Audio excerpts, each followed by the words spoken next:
যখন আমরা ইমাম সাহেবকে আমরা রুকুর মধ্যে পাবো আর আমরা যেতে না যেতে ইমাম সাহেব যদি রুকুর থেকে উঠে যায়, তো এই বিষয়ে মাসলা হচ্ছে যে আমরা সর্বপ্রথম গিয়ে যখন আমরা ইমাম সাহেবকে রুকুর মধ্যে পাবো তখন আমরা দাঁড়িয়ে দাঁড়িয়ে আল্লাহু আকবার যে তাকবীরে তাহরিমা আছে, তাকবীরে তাহরিমাটি আমরা দাঁড়িয়ে দাঁড়িয়ে আল্লাহু আকবার বলবো। আর বলার পর তার সঙ্গে সঙ্গে আমরা রুকুর মধ্যে চলে যাব।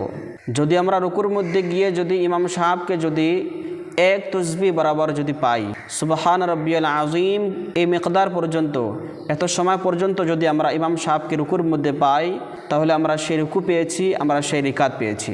কিছু মানুষ আমরা এরকম করি যে ইমাম সাহেবকে রুকুর মধ্যে পাওয়ার পর আমরা জলদি যদি আল্লাহু আকবার বলে আমরা রুকুর মধ্যে যাই। বহু সময় এরকম হয় যে আল্লাহু শব্দটি তো আমরা দাঁড়িয়ে দাঁড়িয়ে বলি, কিন্তু আকবার শব্দটি আমরা রুকুর মধ্যে গিয়া বলি। আল্লাহু শব্দটি দাঁড়িয়ে বলেছি আর আকবার শব্দটি আমরা রুকুর মধ্যে বলে গিয়েছি। তো যদি আমরা এরকম করে যদি তাকবীরে তাহরিমা বলি, তাহলে সে আমাদের তাকবীরে তাহরিমা শুদ্ধ হবে না, আমাদের তাকবীরে তাহরিমা সহি হবে না। আর যখন আমাদের তাকবীরে তাহরিমা সহি হবে না, শুদ্ধ হবে না, তখন আমার নামাজই শুরু হবে না। আর নামাজ না শুরু হলে নামাজ হবে কেমন করে?